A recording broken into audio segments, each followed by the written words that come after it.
Wednesday wrap up show is in the house. What's up, everybody? What's up? What's up? What's happening? What's happening, Captain? Wait, is Herschel here? I am here, man. On time? On time. Can I say? Is your family out of town? What's going on? No, I'm out of town. Oh, okay. I was about to say where I'm at is a mystery. But listen, man, I want to say something. I thought about this weeks ago. I want to say something to somebody that's on this live. Shout out to Paul. He asked me not to say his whole name, but shout out to Paul, man. I mean this sincerely, and I feel like I need to do this in front of everybody. Shout out to Paul, man. Years ago, when Black Comic Lords was created, I had some kids and a lot of things was going on.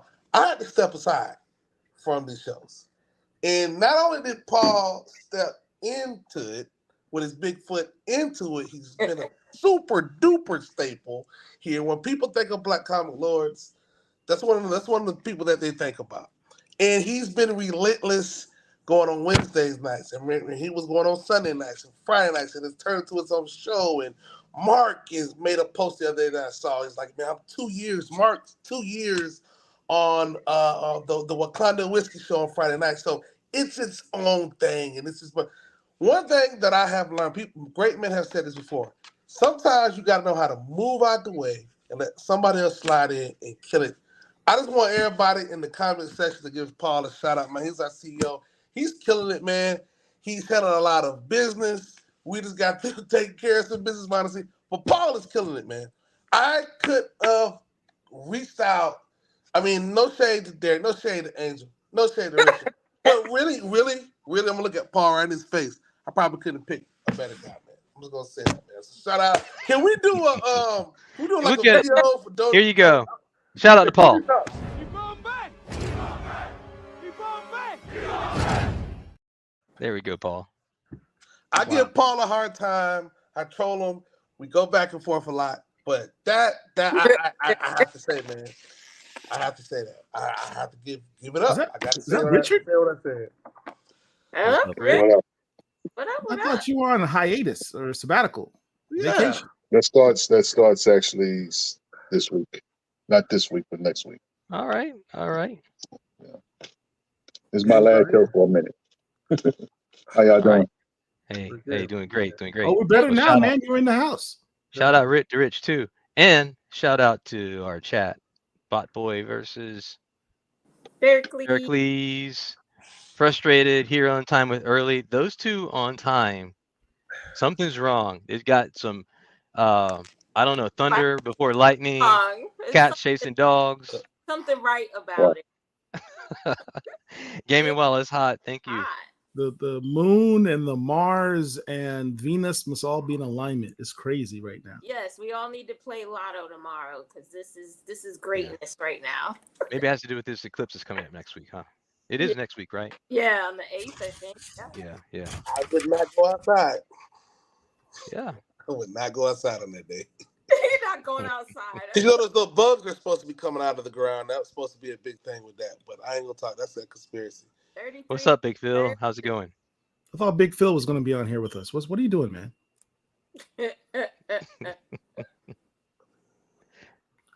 All right. Look. Look, Big Phil. There's something I wanted to talk about. First of all, thank you, Herschel, for your kind words. Appreciate it. Oh, you're welcome. One of the things I've been very proud of in what we've accomplished here at BCL is the focus we've put on Black comic creators, and trying to throw shine on these very talented individuals, these men and women that toil so hard to share their creativity and entertain us with these characters and these stories. Particularly when we shout out to Derek and his efforts with doing the Ken Quattro interviews and the importance of the book that he did, talking about the history of these Black comic creators that have gone unrecognized throughout, the history of comics. It really hits home that we still have that to this day, even beyond the 1940s and 50s. You talk about the silver and bronze age of comics, and you talk about people like Dennis Cowan and Christopher Priest and Arvell Jones and Billy Graham, Chuck Patton. These are creators that help build these companies, Marvel and DC, and they go so unsung. We've all read those comics that they've done works in, and oftentimes we didn't know who they are. One of the things Richard and I talk about is men of our age, men of a certain age, or people of a certain age that are into comics, particularly people of color. We didn't know who was Black and who was not. We didn't have the internet. We couldn't just Google and say, who's this writer, and find out, wow, that's someone who looks like me who's able to write a story like that, or someone who looks like me who's able to do incredible things with that pen and draw these images. We didn't have that. Unless you went to a con and saw them there, or there was a bulletin. Marvel used to have these bullpen bulletins, which they'd put a highlight of a creator of the month. You would never know a lot of these creators were Black, or they were even out there. One artist that I recognized early. First, I recognized the art. Let me say that. I didn't know he was Black until years later. But the first thing I recognized was his art, and that was in Iron Man. My first comics, oddly enough, that I really got into comics. I mean, I've been collecting comics since I was 4, reading comics since I was 4. But I didn't really go hardcore with a subscription continuously until I had 3 comics. It was G.I. Joe, Star Wars, and Iron Man. The Iron Man I picked up at issue 200 after the Marvel Superhero Secret Wars. And I saw that James Rhodes was a Black man being Iron Man. I was like, that's dope. James Rhodes is dope. I didn't know who Tony Stark was. I love James Rhodes. And so at issue 200, I was like, let me learn more about Iron Man. I got a subscription. And the artist from that point, after Bob Layton, who's a great artist in himself, was M.D. Bright. He had a very long run on Iron Man. And that's why I fell in love with his art style. And shortly thereafter, a few years later, was the Milestone universe. And that brother did a lot of work throughout all the titles of Milestone, but in particular, he did a lot of work on Icon. And I wanted to, there's a lot, this man just recently died a few days ago. And the internets have been relatively silent about an artist who really got me into comics. When you look through the comics this man has done, these are books that many of us have in our collections. Just didn't even realize it. He's been entertaining us for years, quietly. And he's a GOAT. He's a GOAT. Let's not be mistaken. Particularly for what we do here at Black Comic Lords, this man's a GOAT. Let me show what I'm talking about. Share my screen. This is his entry in League of Comic Geek. And when you go to characters he's credited with creating, this is one of Herschel's guys, Ace Spencer. Yeah. He's credited as being one of the creators of Icon. which is interesting. Buck Wild. If we all remember Buck Wild from Icon. Donner is another one from Milestone. Here's Herschel's dude, Harold, from Earth Zero, artist on that.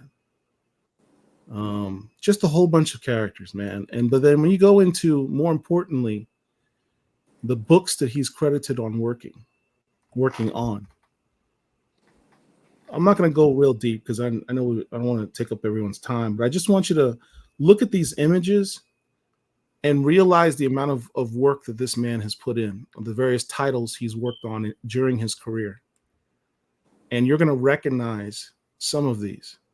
Like, here's one. This is a very famous cover, this Batman cover. It's famous because Todd McFarlane, this is one of Todd McFarlane's first works. M.D. Bright was the writer, was the penciler inside the book. Todd McFarlane did this cover. M.D. Bright did the interior.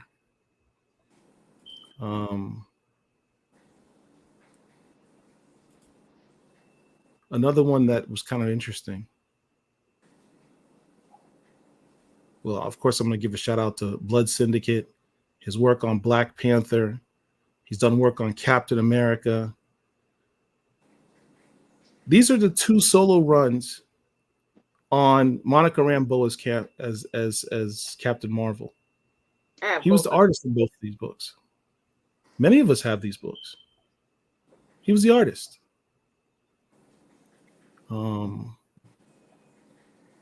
Falcon. He did work on the Falcon one, the first original Falcon series. What was also interesting is the guy he seemed to work with a lot was Christopher Priest, oftentimes under the name James Owsley. Those guys worked hand in hand on many, many, many, many, many titles. But anyway, I don't want to belabor the point. There was one book that I did see some artists talk about that he worked on. Oddly enough, it was, where is it? Transformers. This cover. Transformers 22.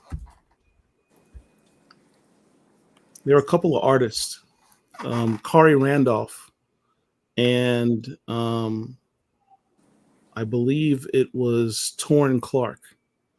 Both gave, and those are some of the top artists in the world today. They both posted up this picture and talking about M.D. Bright. Both of them saying that this particular issue, this particular cover, which is a painted cover, one of the few ones he's ever done, was an inspiration to them as artists. It's what made them want to become artists. That's the power of representation. That's the power of sharing your art and inspiring others to want to create and be creative. That's one of the greatest gifts you can give. And so I wanted to give a shout out and props and recognize the talent of Mr. Mark D. Bright tonight. That's all. Hey, Paul, thank you, because we got a super chat.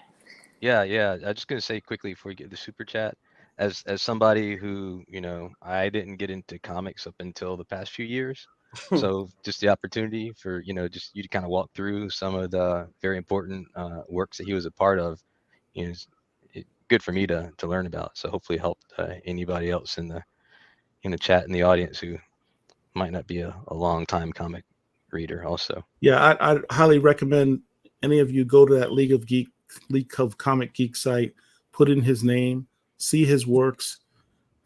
You'll find something you're interested in reading and collecting. The guy's done some brilliant work in his career. And he's, as Richard would say, you're a dope artist when someone can look at the art and immediately know who did it. Yes. He's one of those guys. So, and right at the same time you started talking about this, Paul, we got the super chat from Blurred Forever. Blurred Forever. Thank you very much, sir. Thank you, Yeah. Blur. First, yeah, thank you for the super chat, and thank you for also the flowers you're giving to Mr. Bright. Your super chat. Donation. It's a donation. I thought it was the trash. Don't be hitting on me.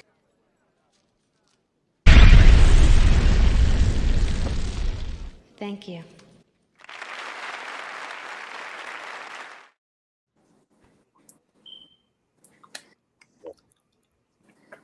A lot of people check out, man, lately, man. It's Dead Customs, welcome. Yeah, how you doing, Half Dead? Frustrated. Good point. So many black artists have done some of the most amazing covers, and they never get celebrated the same way as Ramita Sr. Yeah. That's facts. Facts. Absolutely. Why it's so important we give these people their flowers now. We don't need another generation of people growing up not knowing who these artists are. It's absurd. Mm-hmm. Super Slabs. Super Slabs. Quick shout out to Mike, who's aka Super Slabs. Check out his YouTube channel. He's done some live shows recently, some really good interviews. So make sure you like and subscribe to Super Slabs YouTube channel. AKA, I know you said AKA Super Slabs, but it also should be AKA Supersonic. Well, Super Static. I'm sorry. Super, yeah. This guy's collection is just The crazy. greatest static collection in the world. In the world. In the world. In the world. Close to, yeah, globally. He's got it. Yep. All right. So, Paul, reads of the week. You're putting me on the spot. This is the part. This is the part that's always dicey when you have these unscripted, unplanned shows. But sure, let's go ahead and take a look. Before we do that, we have another super chat from Bo Big. Thank you, Bo Big. Appreciate you.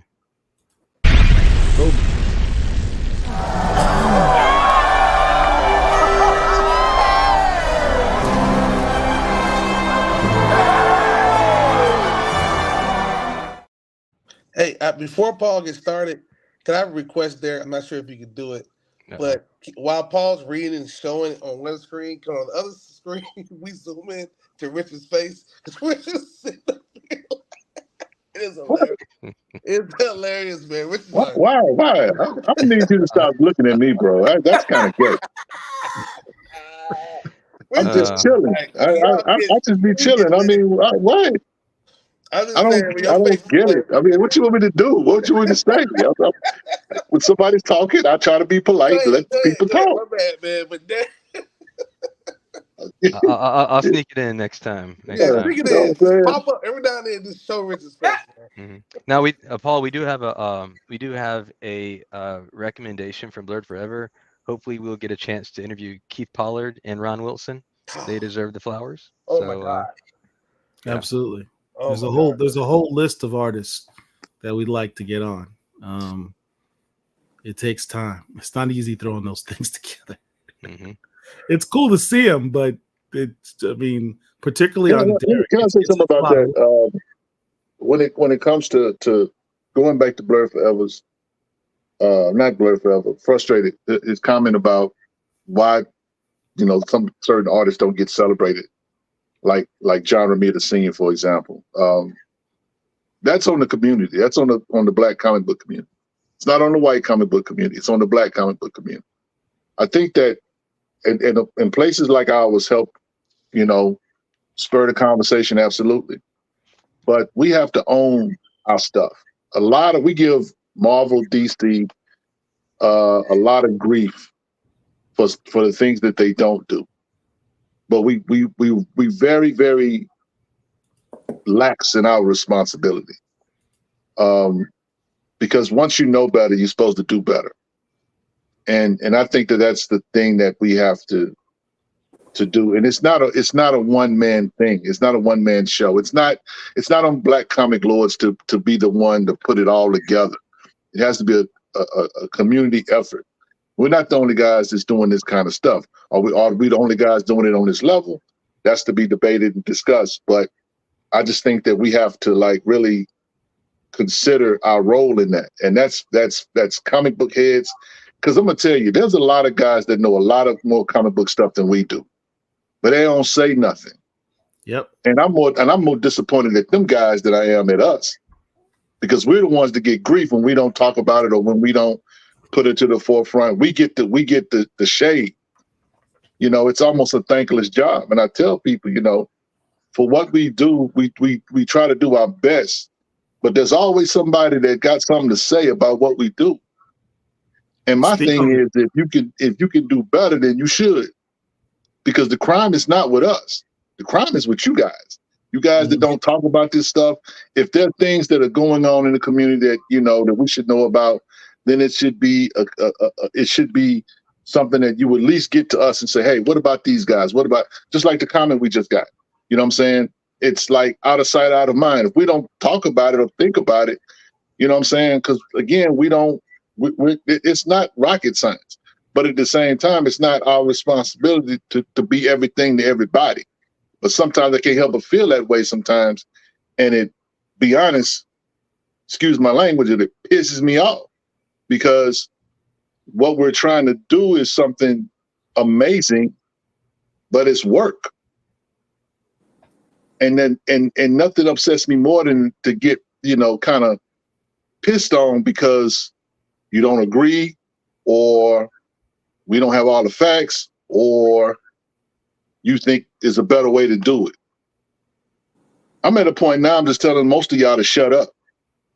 If you're not gonna speak on it, speak on it. Other than that, just shut up about it, because MD Bright is an incredible artist. We all know this. Paul just showed you all of the comic books and stuff that he did. And it's not just our responsibility to salute that guy. I'm glad people are talking about it on Instagram and Twitter, whatever. You know, but if we had not said tonight, if we had not talked about this tonight, somebody in the comment section, somebody on the page, somebody in another group will have something to say about it. We're not hard to find. Y'all got issues, y'all come holler at us. We ain't hiding. Because for real, because you know what I'm saying, it's like, it's things like this here. When you know, the hardest. I mean, I shouldn't have said nothing, Paul. But now I want to preach. No, go with it, man. You speaking what I go. I learned something a long time ago as a preacher. The only time you can get families together is during a funeral. The only time you can get Negroes together is at a funeral. Somebody got to die first. And that's Black life. Even when it comes to this stuff, somebody got to die. Did MD Bright really have to lose his life to be shouted out? And that's the terrible of all of it. Just the terrible of all of it. Yeah. So I have an internal list in my head of people that I have goals to try and interview on this platform. He was on that list. Yeah. And Rich talks about being pissed off. I'm pissed off that I'll never have that opportunity, because he's someone who I've revered for a very long time, since my childhood. He was a goal for me, and that's gone. But it's important that we recognize these people. It's important that we give them their flowers. It's important that if we share that knowledge with others that may not know it, and they share it with us too. We don't know everything. We never pretended that we know everything. But we're doing our best, as Rich is what's pointed out. Yeah. Can you do it better? Please, we encourage you. Do it better. Help the culture, because that's what we're trying to do. We can't do it by ourselves. It's just one of them things, man. And you know what? When I found out he passed away, it was April 1st. So I'm thinking, Bleeding Cool put the article out, and I was like, man, this can't be real. It's April 1st. People got jokes. And then I saw Mr. Joe Illich posted. And so that's when I posted it in our space.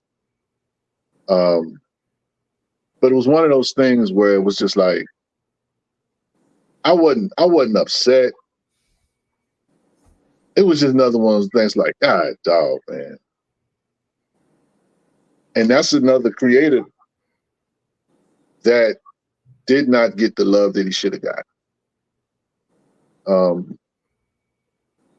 Those that know, but the reason why John Romita, Alex Ross, all of these guys are celebrated and revered, and you go to cons and there are lines out the door for these guys, is because some people know how to celebrate their artists. Some people know how to celebrate the people that affect their lives or whatever. We not so much. We got to do better in that area. And that's the whole community. You know, man, I just, you know, I mean, what can you say to that? You know what I'm saying? I mean, this is a guy, like you said, he did my favorite MD Bright stuff is the Quantum and Woody stuff. Yeah. I enjoyed that. Him and Christopher Priest, they collabed on that. Black artist, Black creator, Black original character. And, you know, we talk that stuff, but, you know, when we see it, it don't always appeal to us. Because it was an independent character, it's a valiant character. Not going to be ever brought up in any circles when it comes to Marvel and DC. But these guys did it. You know, the Green Lantern, Emerald Dawn, that stuff. This guy's was amazing. And I just want to send my condolences to his family, because he should be somebody we should have did more with. So we have to, as we build this platform and build this community, to me, it's a cautionary tale. Our legends are not going to live forever. But I will say that, you know, if you guys know people out there that we should really get with, that we should really celebrate and salute, that we should really try to connect with, y'all need to help us make that happen. Mm-hmm. Help us make that happen, because we don't notice. And the last thing I want is a bunch of bitter old Black men running around thinking that nobody cares about the work that they did. That's heartbreaking. Yeah. We've had too many artists have that happen to. I want to add something to Rich expressing all these things that we feel. The biggest solution is going to be, if you're inspired by what we're doing, you do it too. There's room for everybody. There's always room to improve, but in our community, historically, we've been stomped on, burned out, buried under lakes every single time that we accomplish something. Stuff taken from us, and it's easy to feel defeated. And that's where a lot of these bad habits of not celebrating, not owning, not sharing, the gatekeeping needs to stop. We all need to come together and push all of us forward. There's no progress unless we're all doing it together, and that's where it needs to really change the course and change the needle. Unless we're speaking all in one voice and celebrating everyone's accomplishments, it's always going to be easier for us to be beat up and beat down. And us at Black Comic Lords stepping up to the plate, it isn't stepping up to get beat up about. You know, we're doing something that does take courage, but it's meant to inspire. You know, it's meant to move the needle, to show a path that lords are leaders, and we're taking the lead in this archiving historic comic books that are about us, and a lot from us for us. So it's important for everybody to share, to talk about it. You know, there's so much to gain and archive and make historical points on, but it's going to definitely take all of us. And that's where it needs to change. There's no reason to gatekeep. There's no reason to beat up. Absolutely critique. I invite critiques all day, but if you're not in with us to do the work, yeah, go sit down, be quiet, because this is for the community. If you're not about the community, then you can be at your house and watch us pass you by. Last thing I want to add, God dog. I'll say this. I did an Instagram video the other day, and I said, guys, y'all see, Otis was on there. Y'all see these guys with these gray beards? They're getting older. I think right before Mark Bright died, or I think a little bit after he died. I said, go see these guys at these cons. I had an opportunity to go see Stan Lee the last time he was at ManCon. I don't feel like standing those lines. Next year he passed. I was like, God dog. So it ain't always just about the YouTube thing or social media. Go see these guys and tell them that you love them, tell them that you appreciate them, tell them that they changed your life. Otis tells the story all the time about him meeting an artist that saved his freaking life. And that guy was floored, right? Imagine that guy going home now, having that on his heart, right? That's an awesome thing. So everybody ain't going to be able to build YouTube and make a post. Because I know a lot of folks want to make posts and get high fives and likes. And that's not what it's all about. But it is about showing those guys that you're appreciative, man. And Richard said something, and that's what the mindset was when we went after Larry Fuller, like we did. I said, this guy get up in age. Eben. And now he gonna go to his grave knowing that after all these freaking years, there is a community out there that's going after his book and going after him. So, and to Paul's count, there's a bunch of us. We all got mental things in our mind of people we want to see, man. So hopefully we'll be able to achieve them before these guys check out, because that's the goal, that's the plan. But yeah, to Richard's point, it's on us, man. It's on us. That's it. I don't want to beat this horse no more. They have their comments, super chat. Yeah, please hit the like button, guys, if you're in here. Also, Doggy strikes again. I saw your comment earlier. So we talked about the trailer last week, or should I say trailer park trash last week. I guess the show comes out the 12th. It is April or something. Y'all gonna have to tell me about it, because I ain't gonna watch that. So, shout out to all 3, 4, 5 of y'all that can watch it. Let us know. We got some. What's funny, Derek? You know what's funny though? This past week, I listened to a half dozen people try to, not necessarily apologize for it, but they kind of say, well, at least just watch it. Give it a watch. Y'all sound like the dudes that was talking about give Trump a try. That's what y'all sound like. I mean, it's like a trailer is supposed to make you want to watch the show. That didn't make me want to watch the show. But hey, Netflix, y'all need to cancel that. For real. But So I want to get to some of your super chats quickly before they get too buried in the comments. First of all, Aptad Customs, thank you very much. Appreciate that super chat.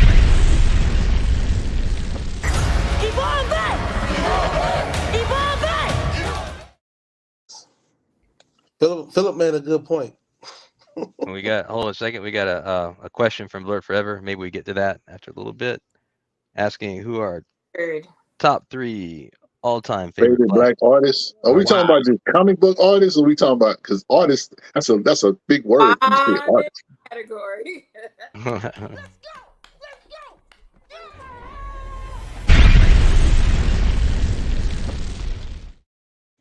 Wow. Dennis Cowan is one. For me, Dennis Cowan, Billy Graham, Black Heroes Club.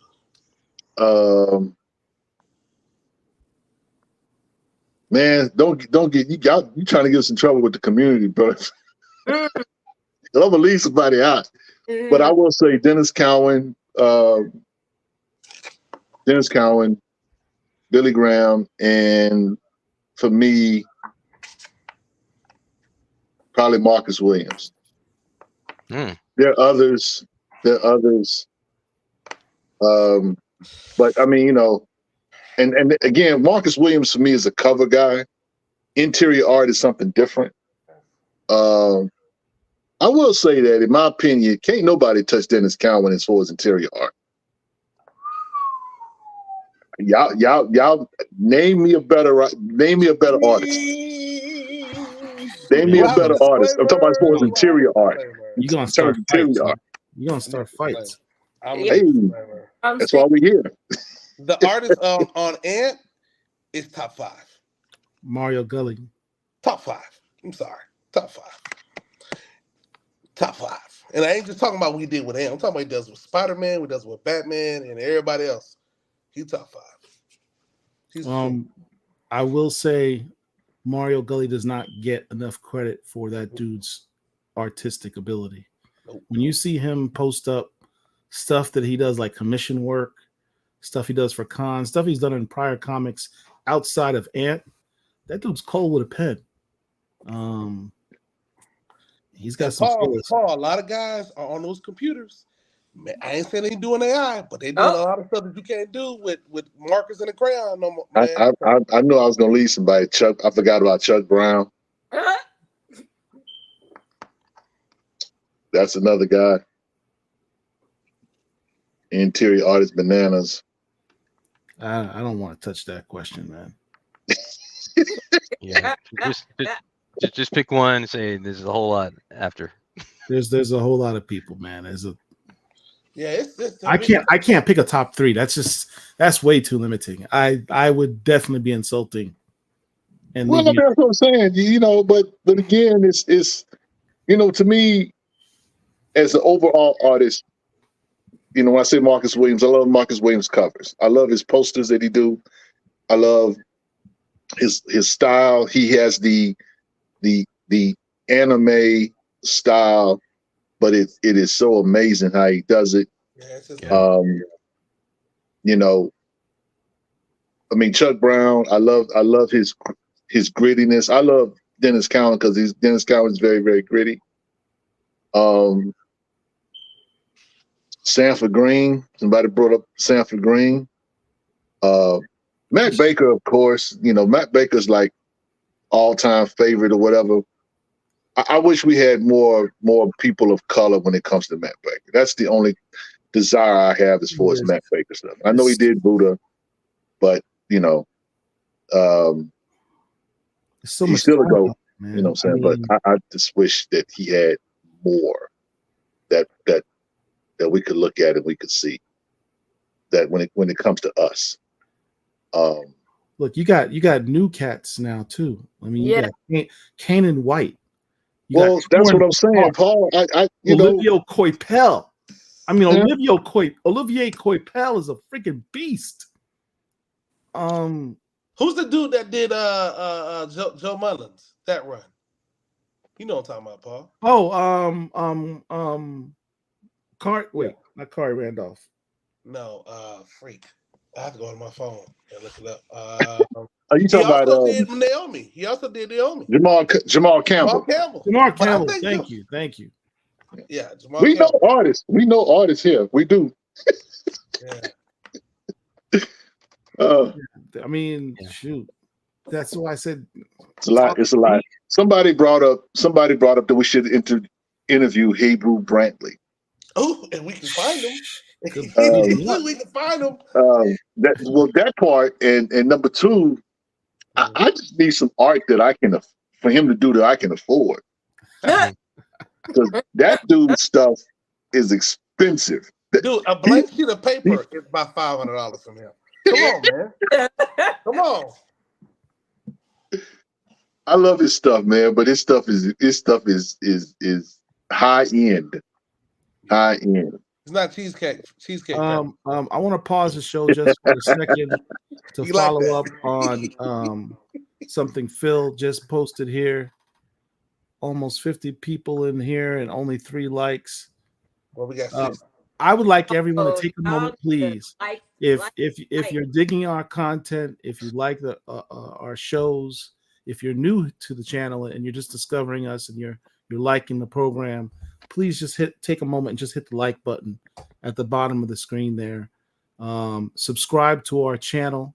Also hit the little bell next to the subscribe so that you'll know when we're doing shows in the future. It costs you nothing, but it means everything to us and allows us to do all this every week. So help the fam out, please. Somebody brought up Larry Stroman. It's a lot of it's a lot of dope writers, dope artists, y'all. Ryan Steel Freeze, Crisscross. Yep. The guys from Concrete Comics is up there too. Basically, your entire roster from Milestone back in the day. I mean, John Paul Leon. Listen, there's a bunch of white artists out there, but ain't a whole bunch of mainstream and in that higher tier, ain't a bunch of. Notice I had to pivot a little bit. Ain't a whole lot of black artists. A lot of that we see that we're talking about. All those guys are A1. Every last one. I think Ken Lashley did a Instagram post, and I guess it was a contest for Spawn, and he did a She Spawn sketch, and that thing was cold. I'm surprised he didn't win. I don't think he got a chance. I don't think he won. Yeah, but he did. Beat him? Who beat him? Some white dude. That's all I'm gonna say. Yeah. Who used a computer to help him do all those lines. Yeah, but Ken Lashley's another one. Ken Lashley's another bad boy. Damani brings up Dwayne Turner. Yeah, absolutely. He did that Black Panther run. There was one of the winners that it was an AI art, and a lot of us challenged Todd McFarlane about that. Like, is that what you're supporting now? And of course, there's silence on his camp. But one of the winners was an AI art. It wasn't hand drawn.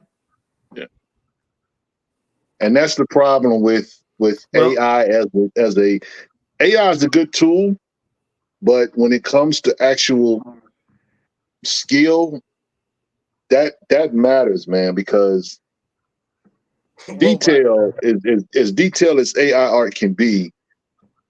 There's nothing to me like someone is able to take up a pencil or charcoal or whatever and just sketch. Yeah.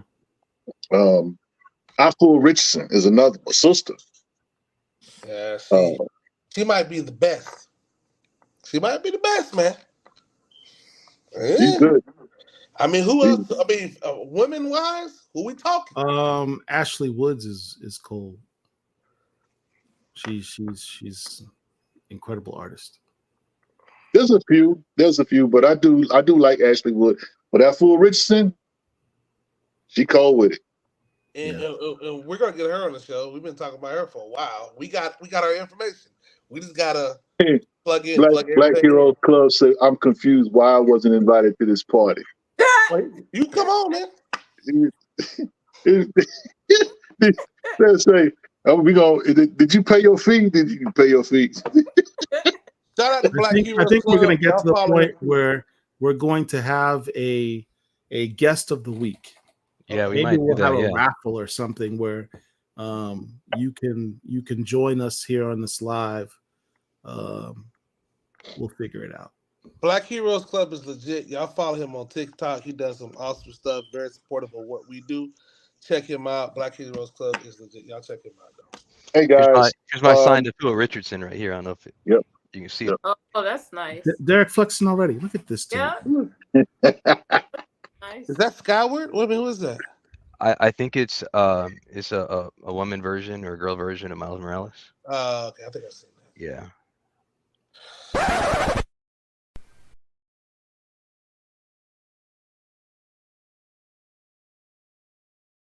We're talking crazy.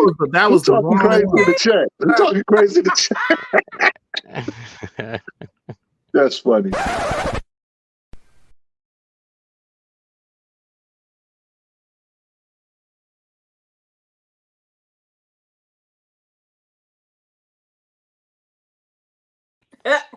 I was just sharing So the nice Afua Richardson yeah, work. That was nice. that is nice, man. I'm just But what- sharing my nice Afua Richardson as I have my weird fantasy 3-word That's fantasy 18 that's behind me. that's just wrong.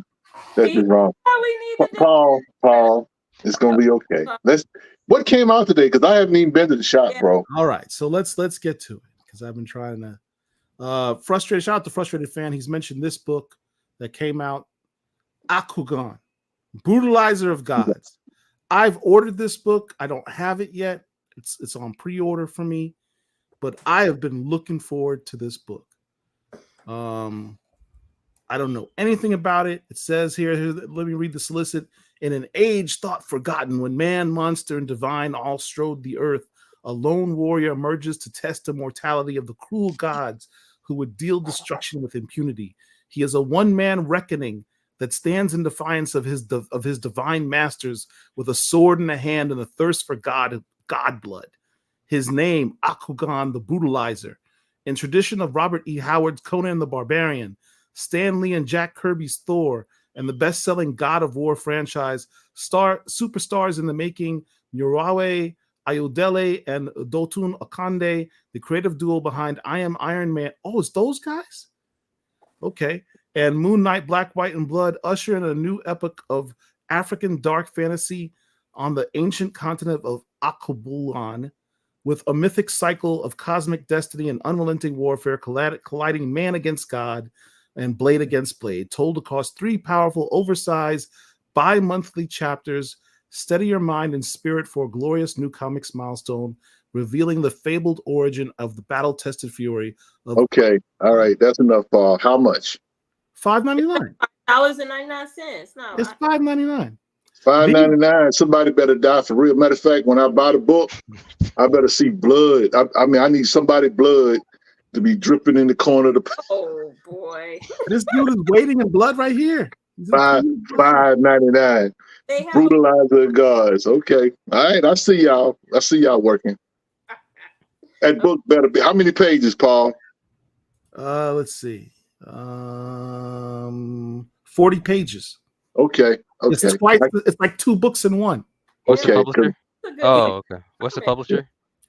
It is Oni Press. Oni Press. Okay, cool. Here's the brothers that are the creators. Because I was going to say, if it's Boom Studios, it's probably about 15 pages. You know how thin the books is. These 2 cats did the, as they mentioned before, this Iron Man series called Behind I Am Iron Man. It was a very limited series. It came out last year. It was kind of like different scenes throughout Tony Stark's life, throughout history, like in the 60s version, the 70s version, the 80s version, all these different eras of Tony Stark, and they tell these one-shot stories. And it was really good. It was really good. And a lot of people didn't give him credit, but the art and the writing was excellent. So I'm looking forward to these brothers having their own character to work with. I'm curious to see what they do. Gotcha. All right. So next on the list. What else? Came out. Why do I have Aliens, Black, White, and Blood? I think, was this Rodney Barnes? Somebody. Oh, it's Cody Ziegler. Cody Ziegler is one of the co-writers of this new book. And you know what? Yeah. Another series he's doing? Another series he's doing. And Antarctica. This Avengers book. Is Herschel still here? I can't see the screen. I don't know. He took a break. Yeah. He took a break. That's a shame. All right. Well, I was going to point Sebastian? Oh, Sebastian's on. Hey, Seb, what's up, man? I was going to point out to Herschel. Oh, there you are, Herschel. He's back now. Here's something you'd be interested in. You should pick up this latest issue of Avengers because this is a character that you care about. That shows up in this title. Who's that character? It's someone Herschel has talked about ad nauseum for some time with MCU implications. Oh, it's gotta be triathlon. Your boy, Triathlon, aka 3D Man. I was joking. It is triathlon. It's already picked up. Delroy Garrett Jr. makes his comeback in the latest issue of Avengers. This is an all action issue, by the way, all action issue. Orcus baby. He's playing a villain. He is, just to summarize, most people are familiar with what's going on in the X-Men titles with Krakoa and Orcus trying to destroy Krakoa, and Tony Stark is married to Emma Frost, and he's helping the mutants go up against Orcus. And now Tony Stark says, "Look, Avengers, I know I had you on pause about about the whole mutant war with Orcus. I know I told you to be on pause. Now I'm taking you off pause. I want you to go and play, and we're going to attack and destroy them." This dude, Delroy Garrett Jr., formerly Triathlon, 3D Man, he's basically a mercenary now. He gets hired by MODOK and Orcus to be their Avengers consultant on how to deal with the Avengers. Because he has some of his superpowers, the ability to, it's described as just see Skrulls, but it's interesting. Jed McKay is writing on this because he's expanded his powers to be like almost like a precognition. I wouldn't want to say precognition, but it's something along those lines where he can see things other people can't. They've broadened out the simple power of he can see Skrulls in their real form to he can see things as they really are, like scenarios. So that's writing, where you can take a minor power and expand upon it and make it really interesting and fresh. Okay, question. How much is it? What's it? Standard Marvel price, $3.99. No, I don't trust that. It's it says it right there, $3.99 for 28 pages. $3.99? Okay. All right. But I might pick that up. But guess what? Yeah. I'm gonna pile on top of what Paul just said. And I said this a couple of weeks ago, and they're doing it with Rage too. What is Rage right now? Rage is a villain, but according to the covers that we're about to get, he'll probably switch sides. But what Marvel, I think, is starting to understand, we're not going to be able to, a lot of these black characters that were made years ago, we're not going to pour any efforts and money into them. So let's make them villains. And where that might piss off a fraction of people who were never triathlon and race fans from the jump, but now you give them at least minutes on the court. And a lot of people say, well, why they got to be villains? Why can't you? Because y'all not going to support them. So you might as well make their butts villains, maybe a temporary, maybe mercenaries, but they at least get minutes on the court. All minutes ain't good minutes. I know I'm going to hear that from that crowd. Right. But Rage kind of makes a solid villain, because if you got him out there and you're riding him, people are just going to be like, yeah, you're just like Luke Cage, but you're whatever. He's the evil Luke Cage. You're just that's better than them saying you're just a knockoff Luke Cage with a mask looking like Rey Mysterio with a Michael Jackson bad jacket on, right? And then now you got Triathlon, who's a legacy character now because he's the 3D man. But to Paul's point, they've expanded their characters. Unfortunately, the old saying goes, live long enough to become the villain, but however that goes. A lot of these characters need to be villains because they know that the fans are really going to go after certain, we're not going to say their names. I'm not going to say it, but y'all know the four that we're talking about: Black Panther, Blade, Storm, and Miles. If you're not part of that Black Fantastic Four, you're not going to really get no smoke, man. We're kind of narrow in our fanfare, man. We've been seeing that a little bit with Bishop and other folks that's coming out, but I'm not going to get into that. I think this is great. At least you're on the court, at least, and we can maybe do something with you. Maybe we can turn you back into a hero later, but at least you're on the court versus out there working outside of the darn stadium picking up trash. That's basically what triathlon was. So, what's the next book? Yeah, welcome to Charles Stewart III. Join us in the chat. We love your work. Hey, what up? Charles Stewart, you're supposed to have a project for us. What's going on, man? I'll call you out online. We can't be calling folks out on the out. Oh, God, bro. He made the promise online. He's not fulfilled it. Well, just holler at us when you get a chance, man. I know you're busy. Yeah. So other stuff we have coming out: Birds of Prey. Number 8. Why do I bring this up? Change the screen. Yeah, we don't see. Oh, snap. I'm on the wrong screen again. God damn. Yeah, sorry about that. Here we go. Birds of Prey number 8. Who just joined the Birds of Prey? Vixen. My favorite DC superheroine, Vixen. Really? She's your favorite? She is. Always been that way. No. Who's before her? Who's what? Who was your favorite black superhero? Before her, I would probably say Nubia. But Vixen's really, her power set, it's crazy. Her bibliography, as it were, in terms of books that she's been in, the roles that she's played, being in Suicide Squad, being leader of the Justice League at one point, being blessed by being written by Dwayne McDuffie at one point. Yep. Her appearances in cartoons, the fact that she has appeared in live action on television. She is the only reason she is not an A-lister is because DC hasn't put her in a movie and promoted her as such. But when we talk about what makes an A-list character, she's got all the trappings of being an A-list character. She just hasn't been promoted by them. It's a damn shame. But she's a B plus though, Paul. That's she is right now. But T'Challa was a C plus before Priest got to him, right? I mean, it's all a matter of how you promote it and how you write it and what you choose to do with the characters. Anybody, as you say, Herschel, can be made popular, even a talking raccoon. So I just think that they're going to give that spot to Nubia.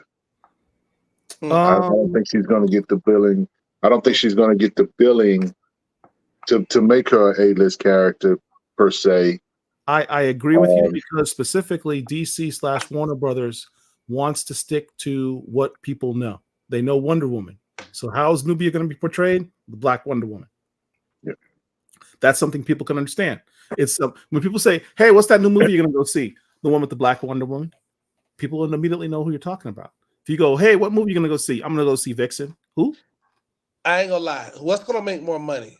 A Vixen in the Suicide Squad, or even a standalone, or a standalone Black Wonder Woman? Now there are people. Every time I make a Nubia cover, well, what a Black Wonder Woman? Why are y'all doing this? And people have to educate. 1973, 204 Wonder Woman. But yeah, she's an easier sell. I hate to admit that, but unfortunately, I think that's why most times you see pictures of her. She's wearing Wonder Woman gear. Garb. Yeah, that's the only reason why people make that assumption that it's legacy versus original character. They keep sticking her in that uniform when she should have her own uniform. Like what they've been doing with her lately has been okay. Yeah, the blue and gold look. Yeah, but my favorite Nubia uniform is the uniform she wore in Future State. I really, really enjoy that uniform. But what she's wearing now is okay. But funny thing is, I don't know where they're gonna go with her. After he just ended the Amazon's attack run, so there is no Justice League book. She's not going to be anything of note for as the future goes. Vixen may have an opportunity to really get some shine because she's kind of, there's nothing that I'm aware of that's on the solicits as far as Nubia goes. So this could be an opportunity for her to step up.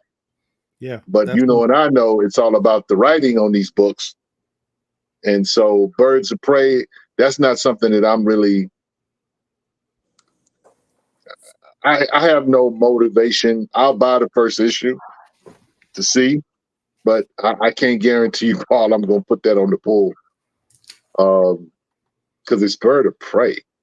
I mean, you know what I'm saying? The movie was awesome. Yeah. So Paul, I know you can't see it on the screen here, but Jeffrey Thorne posted, "I'm irritated they won't give Vixen to me and Cross." Yeah, I mean, look. What was the name of the series came out 2 years ago that they did?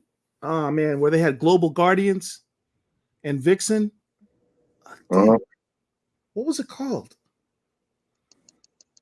Help me out, Jeff. What was the name of the series y'all did? Anyway, they had Vixen link up with the Global Guardians.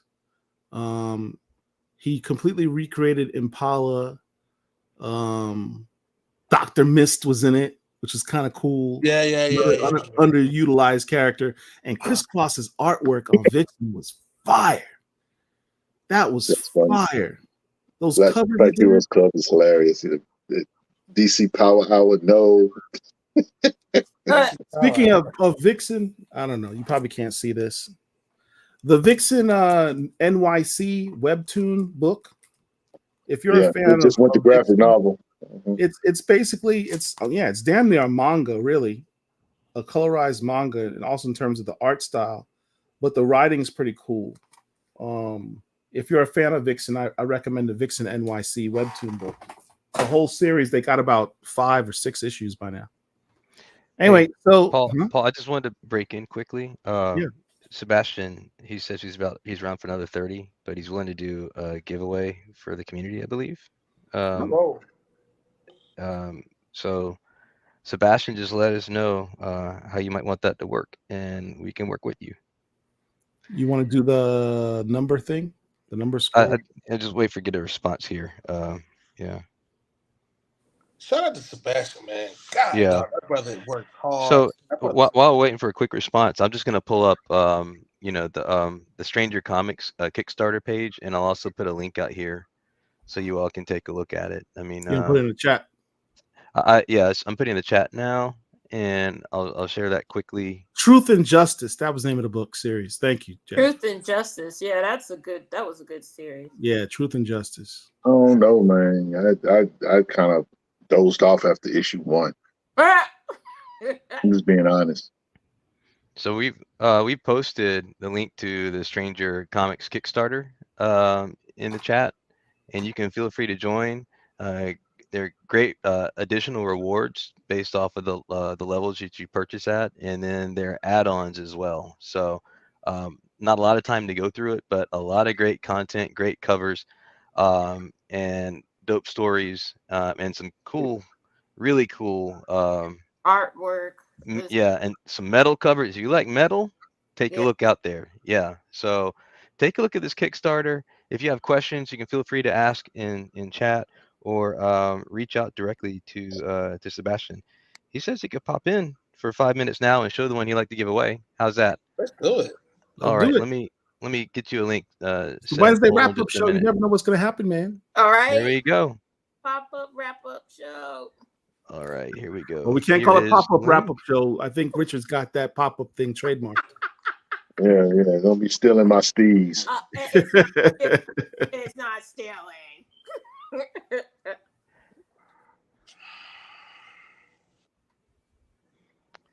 All right. Oh, there we go. What's up, everybody? Thanks so much for having me on. 7.5. Yeah, absolutely. Good to see you guys. You guys are amazing. You're amazing. Oh my God, I'm like. You're big. I'm nice and big. Holy shit. Thank you. So the amazing, you guys are absolutely amazing on our Stranger Con a couple of weeks ago. Thank you for having us. Appreciated it. It was phenomenal. A lot of people said it was kind of like the highlight, just to have a group chat with you guys. And one thing that really just touched me big time was how you complimented my writing. I was like, oh shit, that was really sweet. So yeah, huge thank you to you guys. Now, the stuff that we have on the Kickstarter just dropped, I think, Derek, when you were flicking through it, is the first time people are seeing that Jay Lee joint. It literally just dropped this evening. We haven't done a big blast letting people know yet. So yeah, if you scroll back up just a wee bit. Okay, hold on a second. This one? Yeah, right there. That's it. That So is nice. Absolutely always tell crazy. Taylor's So artwork. we literally only did 200 copies of these, and we did a nice price of $25 for 200 J. Lee virgin editions. And yeah, so that's that deal right there. Now, guys, on Black Comic Laws chat, I basically gave Black Comic Laws their own link. That if you use the link that's posted, anything that you get on the Kickstarter, I kick them back 10%. So my thank you to the Black Comic Lords is that link I sent you. If you guys spread it into your fan base, people use that link. 10% of whatever people pledge on my campaign using your link will kick back to the Black Comic Lords. So we'll see. We can track that specific link. That's for you guys, just to say a big thank you. Yeah. Appreciate that, That's man. great. I'll pop it you one more time into help us pay the the rent. chat here. So yeah, hey, not many copies of this Jay Lee. By the way, Paul, there's a Jay Lee cover I just got in the mail. Here we go. Really, dude? But I'm not going to steal Sebastian's. You can't. So we'll even do this help afterwards. yourself. Oh, you're fine. Yeah, this is good. This is nice. Yeah. So right. you do want to do a giveaway while you're here? Yeah, I'm gonna do a giveaway too. So also, if you guys want to make me big real quick again, for folks that are also wanting to see what's on the Kickstarter, I'm going to quickly show you guys, because I hear you guys like metals, quickly walk you through what's on the campaign. Now, if you back it tonight while I'm on the campaign, while I'm on the live with you guys, I'm going to hook you guys up. Whoever backs it while I'm on the live, I'm going to hook you up with some cool shit. All right. Just for free. So if you back the campaign or you up your pledge and you've already backed it, I'm going to hook you up. Here's what we're going to do is we'll quickly show you what's on there. If you like metals, I've got all sorts of beautiful metals. Oh, that one is so That's the one I ordered. That's yep, so same for me.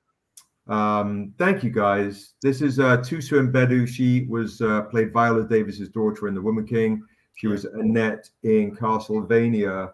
And earlier on that day on StrangerCon, I interviewed Carl Jones, and it looks very much like he and I are going to write the Niobe animated movie. So congratulations, man. Thank you. I appreciate that. Yeah. So if you go onto Martian Blueberry, you'll see that they're posting a lot. Our interview they were my first guests at StrangerCon. The other metals that we have, of course, are the Akira homage right there. We've got David Mack. So you David Mack fiends. We've got David Mack. Man, that is fantastic, Seth. Thank you, bro. So all these metals, they look honestly quite spectacular in person. And this is the Tusu Mbedu Tahani Far. We have metal sets of hers. They're quite special. Some of these covers are quite ridiculous. And the other one that was kind of causing a bit of a stir at WonderCon, of course, is that's my favorite. She Tribe. That's my favorite. She Tribe is for the children. For the kids, yeah, indeed. And then we got the Ivan Tower joint sets right there. Wow. So all these wonderful things. But as you guys know, I like to give people do a lot of giveaways. So if you guys back the Kickstarter tonight while I'm on this chat, or you up your pledge by let's say $20, or go and get that new Jay Lee joint, everyone that does that tonight, send me a DM, is going to get this for free. Oh man, that's nice. The other Jay Lee joint. Yes. So this was crazy. So if you guys remember, so folks that are in the chat that don't necessarily know, so Amanda Stenberg, who is going to be the acolyte, she and I wrote the original Niobe She Is Life together. And you see how we open up, it's like we do this. It's kind of like you're receiving the goddesses like gifts. We did this about 2 years before Black Panther came out, and it was kind of like the idea of closing her fists off from faith, right? So she can she can armor herself up. So this was kind of like the idea of the set. And then when I saw Black Panther, I was like, oh shit, everyone's going to assume this is a Wakanda homage. But this is first. I mean, you know, it's kind of iconic though. It's very Egyptian, Wolverine, you know, right? It's very comic-y, Wonder Woman. Yeah. But yeah, that was just the philosophy behind wanting to close herself off. So if you back the Kickstarter tonight while I'm on the live, or you up your pledge while I'm on the live, or before midnight after I leave, you send me a DM on Kickstarter. Every single person that spends $20 or more is going to get this for free, and it's the first appearance of the Untamed.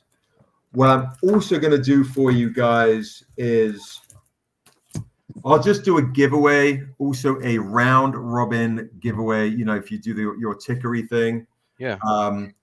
I'll do this giveaway, the Canaan White. Thor, oh my, that Silver one's Surfer.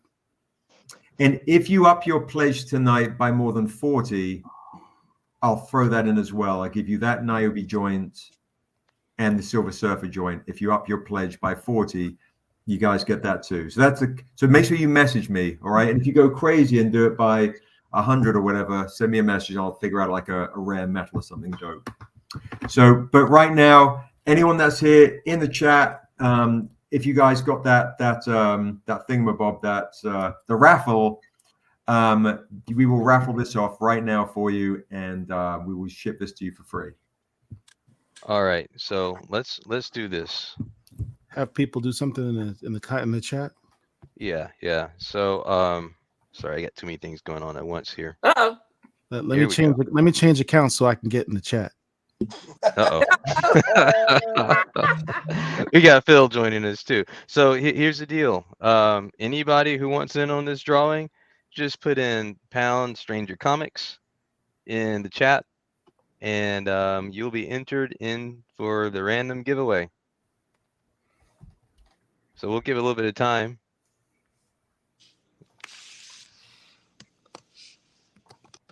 Man, I got an unboxing video I did with Stranger Comics that I was gonna wait to debut. I'm about to see if I can just get that to you right now, but I'm gonna wait. I'm gonna wait for that one.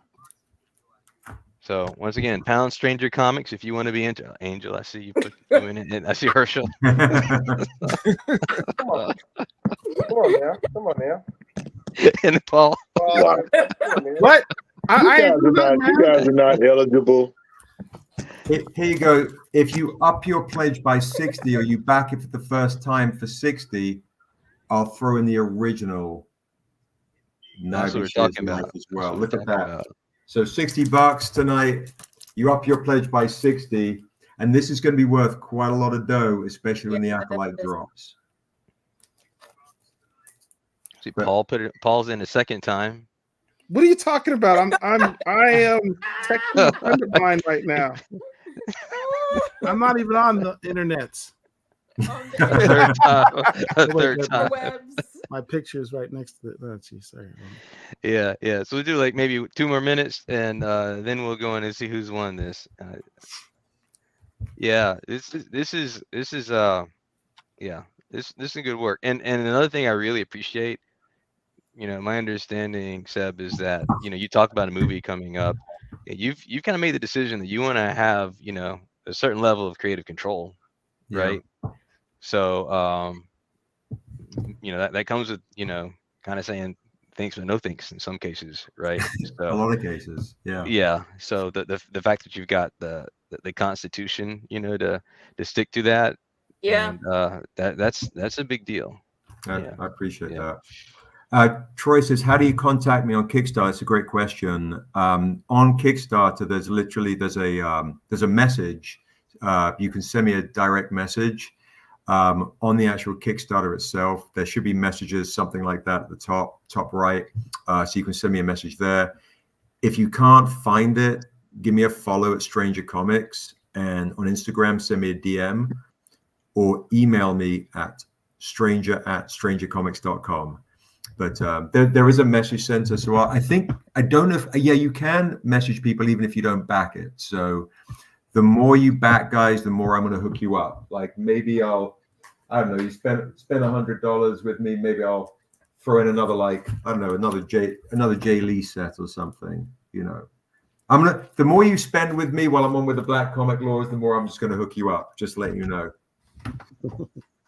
All right. So yeah, we're up.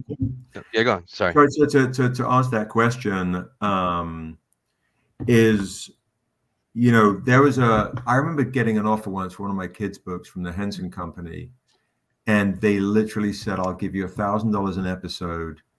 And it was a division of, it was like a sub. It was like, we had a meeting on the Henson lot for one of my kids' books, and they said, "But we got to own all the rights, even your publishing." I was like, "What?" That's crazy. You know, a lot of times when you're a creator, the hardest thing is entering into Hollywood. It's almost as if there's like this honey trap where they dangle a certain amount of money in front of you. You know, making comics is really difficult. It's a hard way to make a living.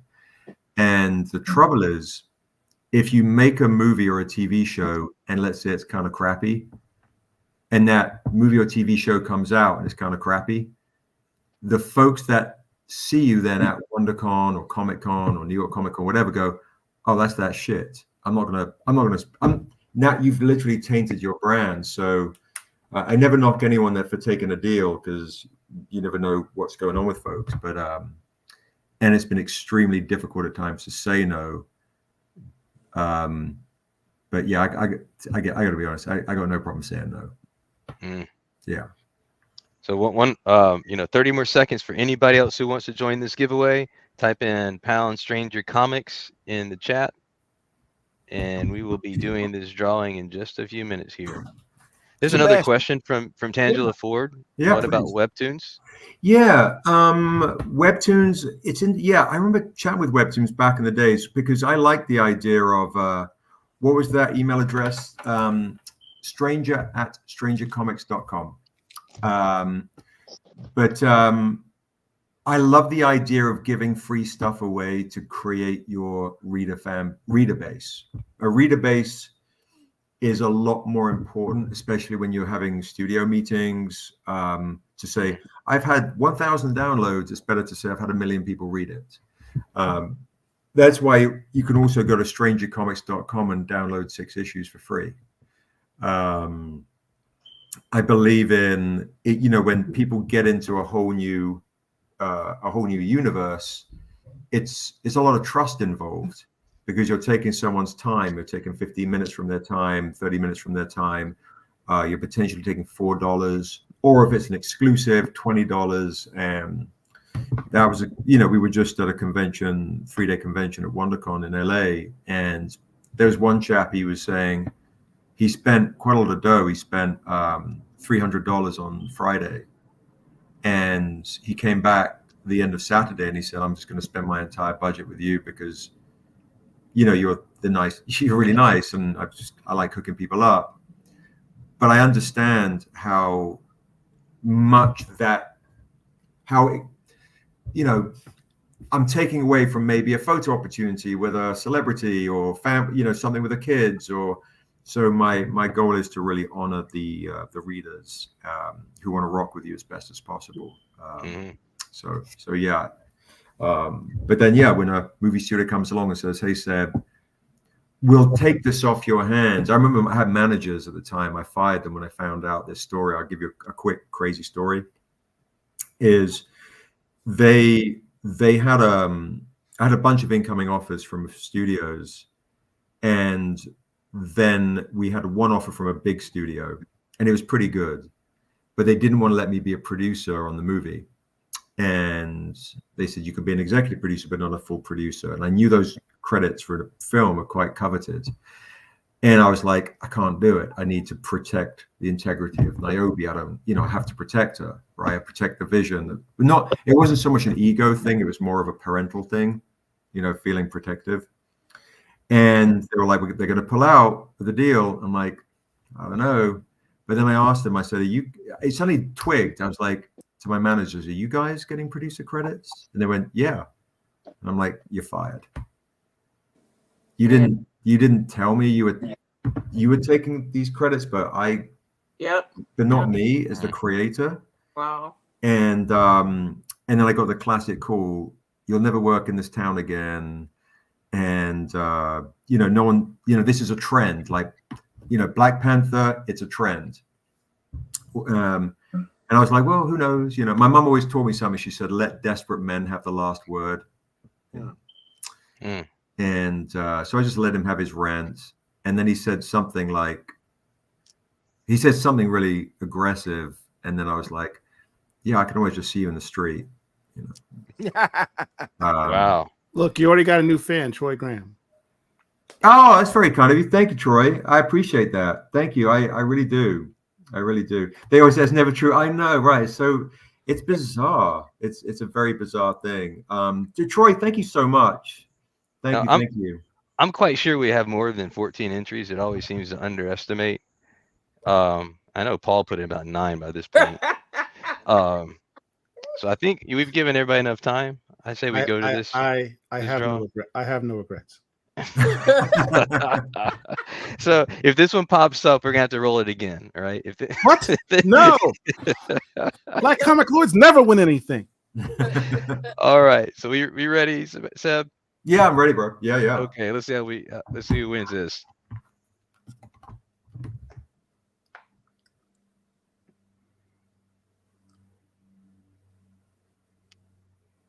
Hype style. Hype style. Congratulations. Wait, who's Hype style and how did he get over my 9 entries? Yeah, I pulled him out every time I saw yours coming through, Paul. No.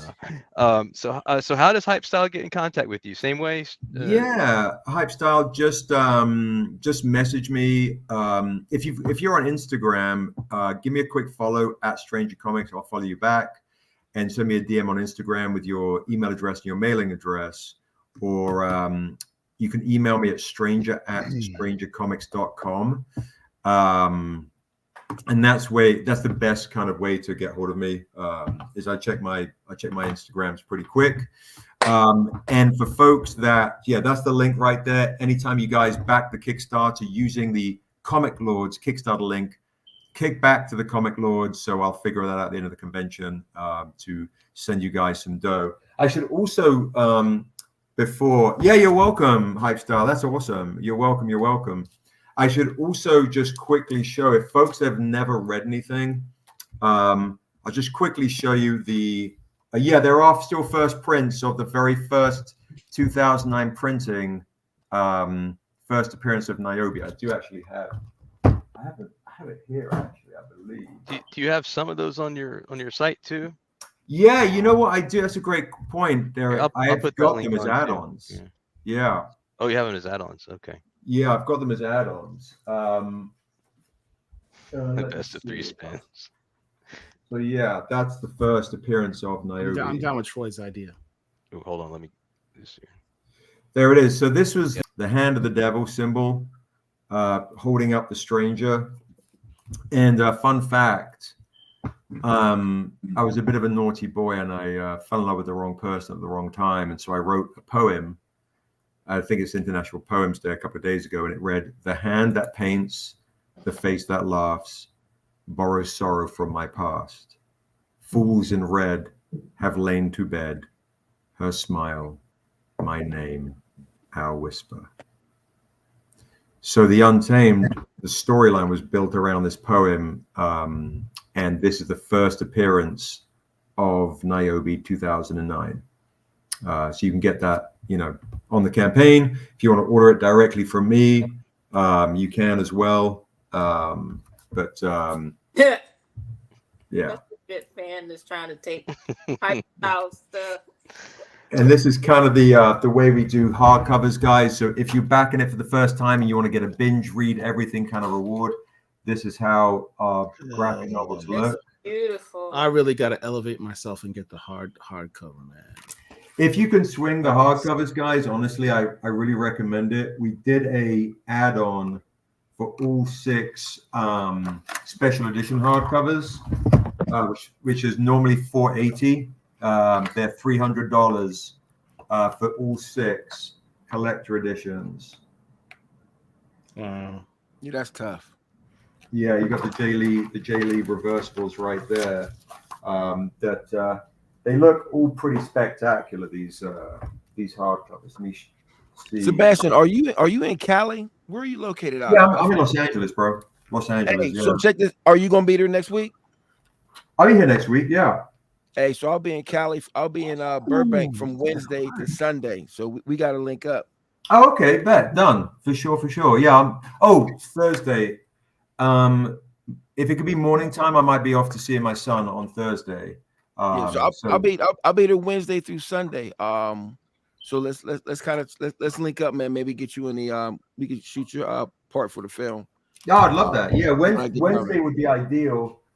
Just so I don't, just in case, if you're in. It's a done deal. Y'all gonna do breakfast? Yeah. Okay. Yeah. I'll see what time the flight is, but yeah, for sure. Breakfast sounds great. So this question: how much for the separate issues? Separate issues. That's a great. Which ones? We've got like a shitload. So if you're a comic collector and like single issue comics, this one right here is 2009 printing. We printed only 100 copies. That's super expensive and silly price. But if you want single issues, my recommendation to kind of get into, send me a message and let me know what you're looking for, because I have, I don't know, hundreds of individual issues with all sorts of different, all sorts of different things, which is, like,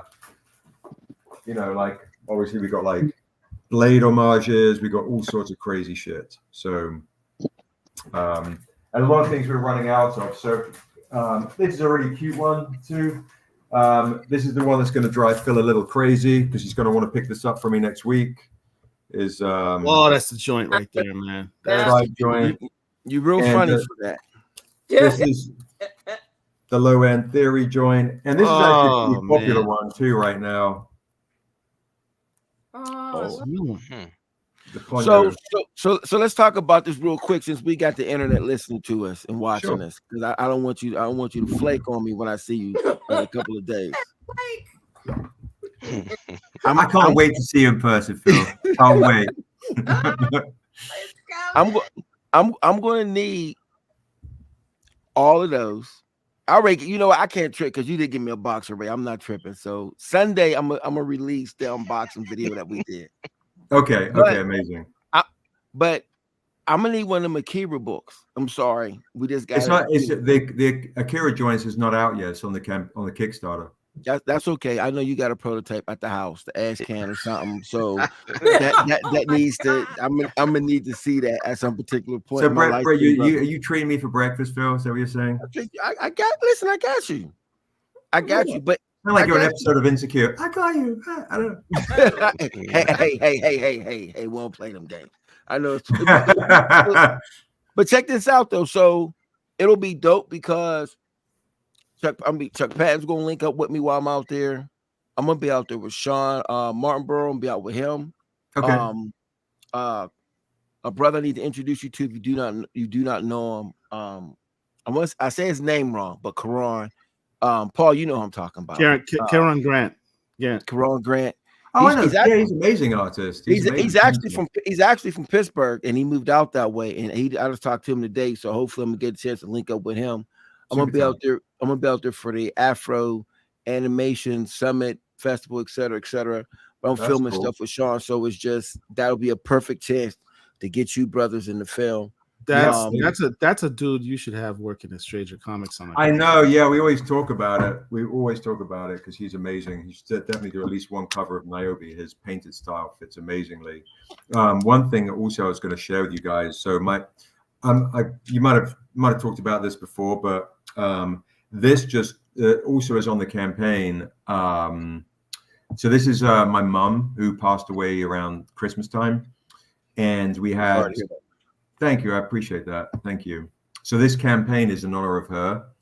And so we had one painter do an homage to her called Mother's Hands. So this is also on the campaign as well. So basically when we do stuff with Stranger Comics, if ever you got, if she feels very similar to the Lord's, is it's just family. So we call it the Stranger Family. So this is also the kind of stuff that we do. Not just, cool homages and things like that, but also things that, take care of our peeps. Yeah, so awesome. So just to kind of recap here, here's the link. Everybody in chat, if you've already placed an order, you can add to that. If you haven't ordered yet, check out the Kickstarter site. Use this link. Go in and place your order. And if you have any questions, you can feel free to address them directly to Seb as well. He's there to answer. Absolutely. And the email address one more time. I'll type it in the chat. Sure. It's a stranger@strangercomics.com. Okay, got it. It's Sebastian at Stranger Comics is my personal, but the Stranger one comes to me. It's probably the easiest one to remember, and that's the one that Phil's been talking about.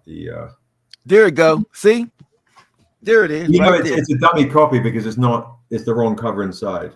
That's okay. Oh, that makes it even better. Hey, so I expect, man, come on. Hey, man, quit making a hot pot. Don't say nothing. Just let me do that, man.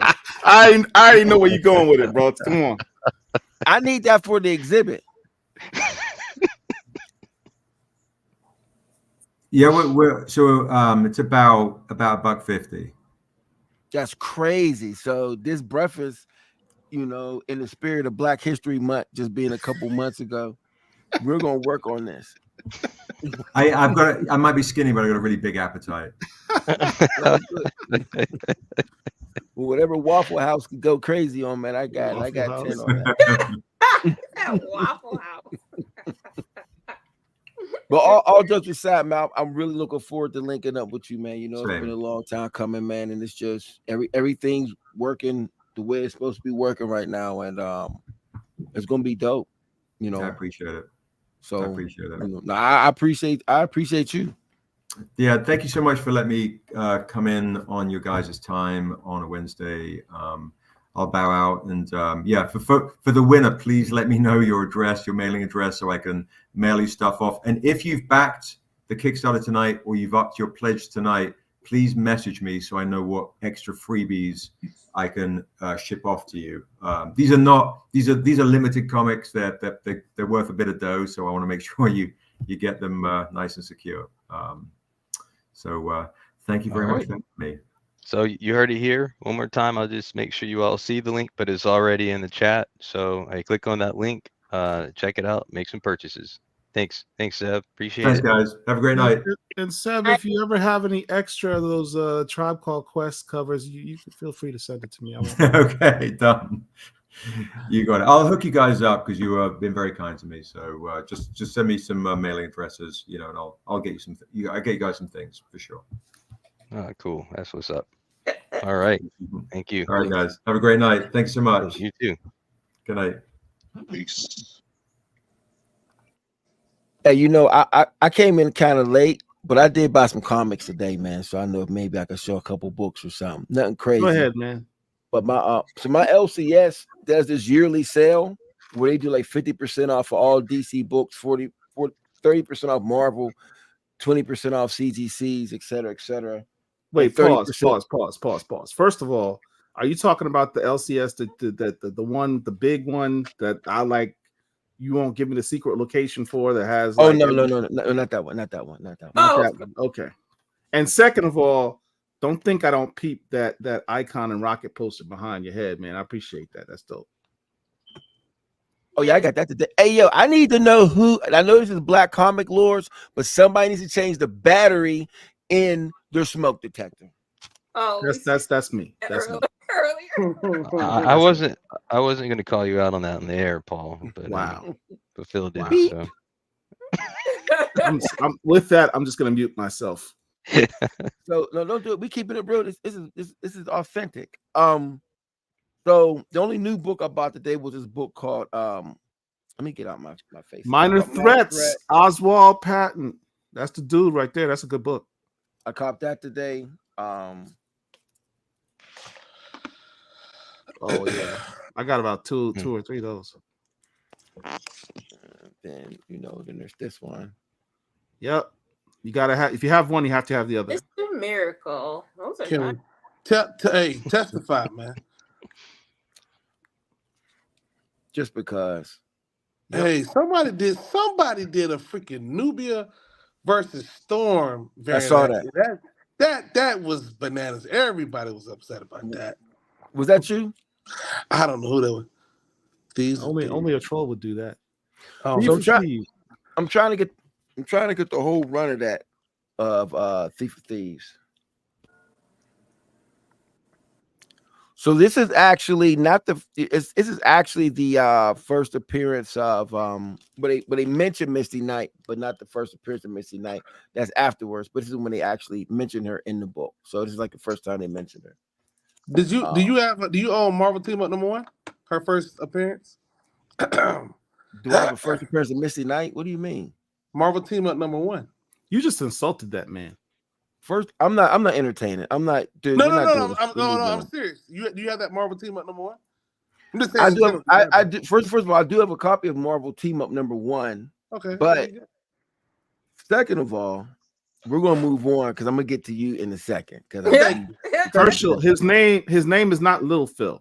Let's do that. Right? So it's Big Phil. So you know that's Strowman's first. I believe it's Strowman's first piece with X Factor. That is. I believe X Factor 75.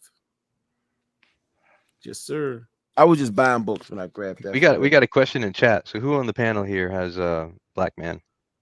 What? Do y'all have I do. I do. I'm proud to have Black Man. So Philip's got 4. Philip's got 4 copies, but okay. True. I only got one.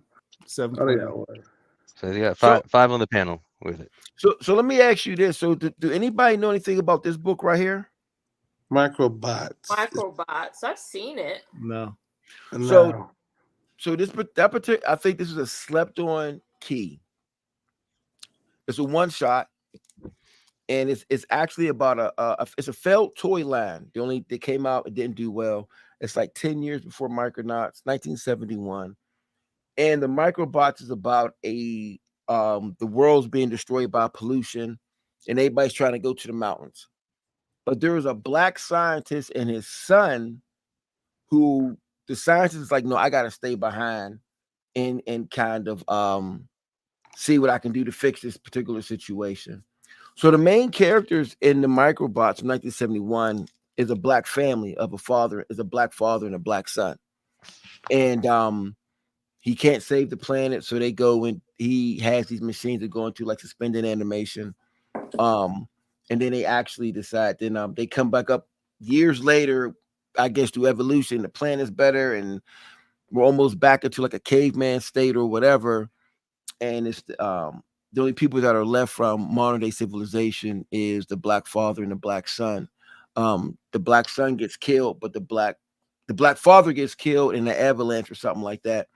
And then the black son continues on and he meets like these primitive people or whatever. But it's a one shot, but it's a pretty dope black key that people just don't speak about. 1971 Silver Age book, really dope. That's Gold Key. It's gold key book. So now these 3 books, the reason why I bought these 3, this one, Still Freeze, this one, and this one is because the original art of those covers will be in the exhibit in July. So you know, I just want to make sure I had that in the stash as well. So, but that's it. Oh, and I bought some posters, but we ain't got to show the posters. Matter of fact, I got this hardware poster for like $1. But you're not gonna show the poster, but you're gonna show the poster. It was right here. It was right here. So that's a nice poster though. Got that John for like $1, and I got some other ish, but you know, I didn't really go crazy because you know when you go in there and I feel like I had everything that I pretty much wanted, and then you saw. Then I saw a couple of things and I grabbed. I didn't go crazy though. But it is what it is though. So that's that. Yeah, that's good stuff. You got good stuff. Well, thank you. Yeah, very nice. Well, let me finish up with the books that came out this week. Yes. All right, Paul. Doctor Strange came out. I only put this in here because it's got my boy Hunter's Moon in it, who's starting to get some glow up at Marvel. He's kind of the lead character in the Vengeance of Moon Knight series. Here's another one. Live Wire and the Secret Weapons #1. I think this is a one shot. 56 pages, $12.99. Just to, because I know Rich is going to ask me how much it costs. How much is it? Sound like something gonna be left in the stove. Tax is too high on that one, huh? But Live Wire is getting her glow up as the leader of this team. Live Wire and the Secret Weapons. Valiant. So I thought I'd mention that. You said that's $13? Yeah. Oh yeah. It's Is it like a graphic novel or is it like a regular? It's 56 pages. It's 56 pages. Sound like something gonna be left in the stove. I think Frustrated saying it was a one shot and he read it in the store. Yeah. Was it worth it? Frustrated? Let us know. I haven't read it. Was worth $13? Hey yo. Here's the book Phil just mentioned, Minor Threats. Just saying, bro. You just left that in the stove. I think this is the third volume of Minor Threats. Second or third volume of Minor Threats. Robotech, Rick Hunter. Look, I'm not a big anime guy, but there is stuff I grew up with for sure that I consider to be the best when it comes to anime. Yeah. You have your Star Blazers, your Voltron, Captain Harlock, G-Force, Battle of the Planets is a major one. But at the top of the list, clearly at the top of the list for me, Robotech. I love me some Robotech. I'm a hardcore Robotech guy. And Brandon Easton is the writer of this series, Robotech, Rick Hunter. So I put that on there. Got to support our Black creators. The Star Wars joint, this has been a long storyline.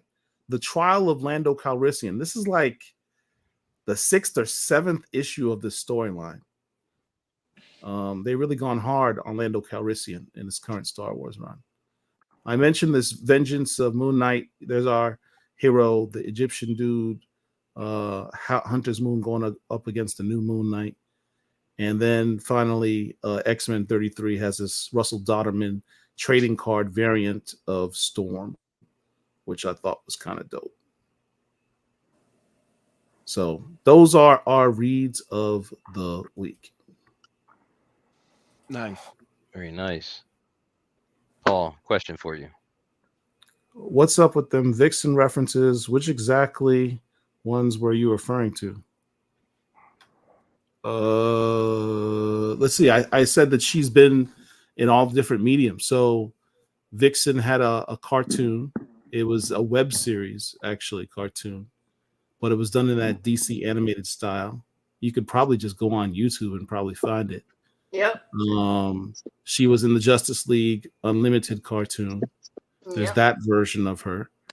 One of the best versions, my favorite versions of Vixen, at the top of the list, honestly, would be the one that Chris Cross did in that Truth and Justice series.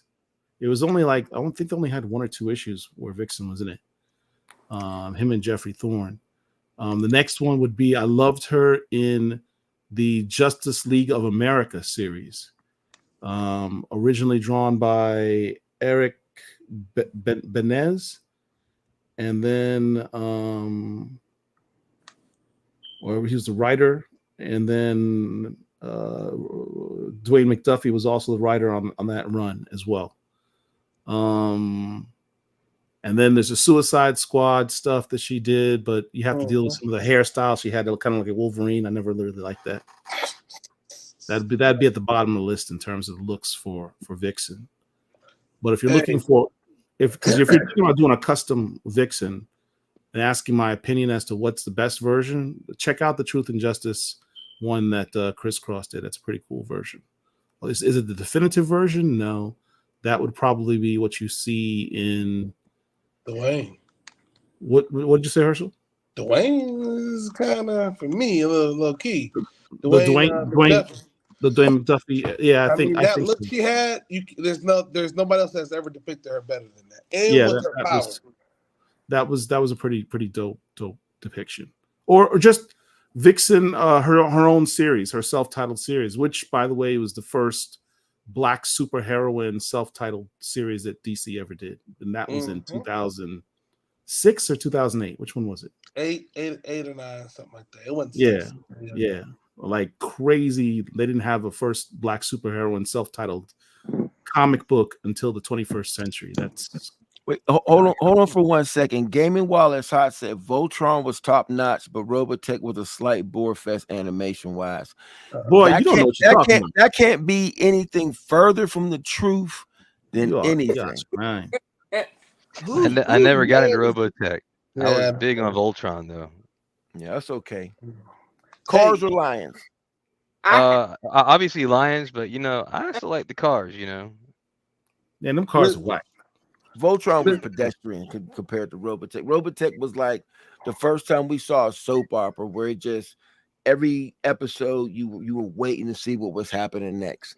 We've never seen that until that particular point. It was just on a totally different level. How does Robotech compare with Star Blazers? Robotech is superior. Yeah. Really?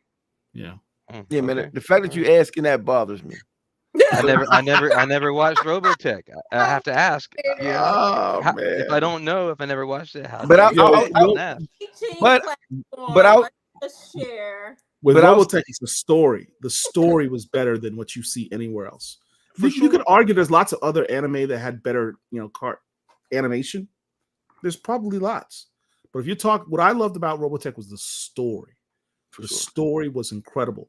And to think that they took 3 separate cartoon series and made a cohesive storyline, an epic storyline over generations. That's incredible. Hey, listen. I'm gonna drop, but I want to show folks the superhero that I found. Whatever, right? Oh, you've been mentioning it. Make him there. Can you pull up the slides that you've seen? So I found a superhero that has powers. Hold on, I didn't see that. From the 40s. It's crazy. 40s. Yes, 40s. It's not one of those, he's got long legs or some, Give me 3 minutes to pull them in the slides. Talk about another topic. Anyways, I believe it's Prize Comics. So if anybody wants to go online, type in Prize Comics, issue number 48 from 1944. So I looked it up. It was December of 1944. I read the story and everything checks out. So basically, there's this guy named Prince Ra. And excuse me. Wow. You might need a cough drop. Let me hit this. You got that COVID, man? You all right? Hey, watch out. So anyways, this guy named Prince Ra, he's Egyptian, but obviously he looks white. There's this other fellow that is not mentioned as his servant, but is basically his partner. And he wanted the white guy that was supposed to be Egyptian wanted to have the powers of Ra. Amun Ra. Y'all know about the Egyptian mythology way better than I do. So he started dibbling and dabbling in some magic. And he was successful. The black guy he was a Nubian. His name was Haiki or Haiku is another Egyptian name. It's untight.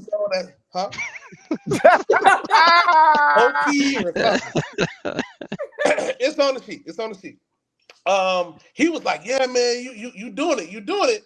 And so Ra came down with his minions, took him away and said, oh, so you want to have my powers, right?